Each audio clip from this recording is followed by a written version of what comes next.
Karibuni mpendwa mtazamaji katika channel yangu mapishi. Kwa majina naitwa Rukia Laltia. Ikiwa wewe ni mgeni katika channel hii, please usisahau kusubscribe hapo chini, kugonga like na pia kushare na wenzako. Katika video yetu leo ningependa kuwajuza ama kuwafunza jinsi ya kupika keki ya Madeira laini sana na simple kabisa.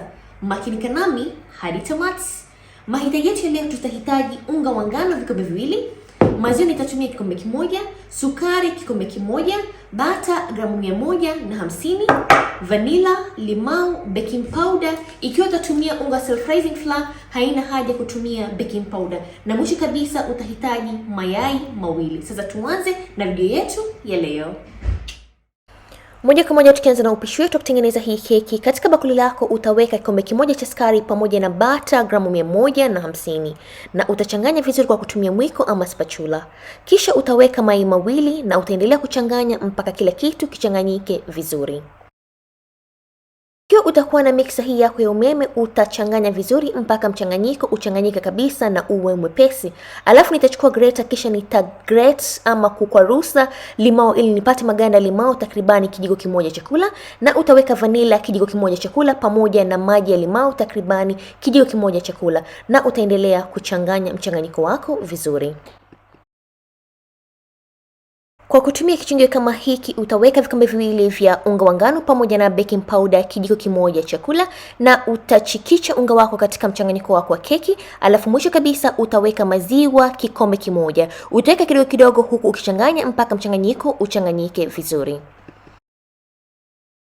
Mwisho kabisa nitachukua tena mixer yangu na nitachanganya mpaka mchanganyiko uwe mwepesi na uchanganyike vizuri.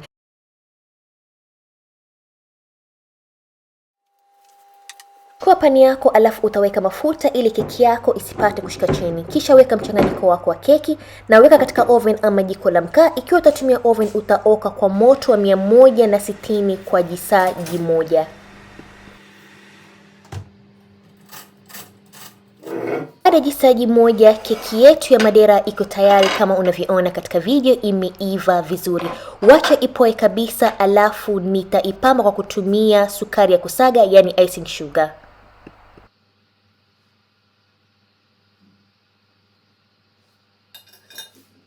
Jamani, kama mnavyoona keki ilivyo na mvuto mzuri. Wacha tukate keki yetu ili mpate kuona jinsi ilivyoiva ndani na jinsi ilivyo laini. Yaani jamani, hii keki ni laini na ni tamu sana ajabu. Ikiwa mtajaribu hii recipe, please msisahau kuja kwa comment ili mpate kunijulisha vipi keki ilivyokuwa. Na keki yetu ya Madeira iko tayari kama unavyoona katika video. Iko na mvuto mzuri, imeiva vizuri na ni laini sana ajabu. Unaweza tolea kwa kahawa ama chai ama kitu chochote ambacho utakachopendelea, na enjoy keki yako. Na ikiwa umeenjoy hii recipe, please usisahau kugonga like na kushare na wenzako ili wapate kufaidika na hii recipe. Na asanteni tena na kwaherini. Bye bye.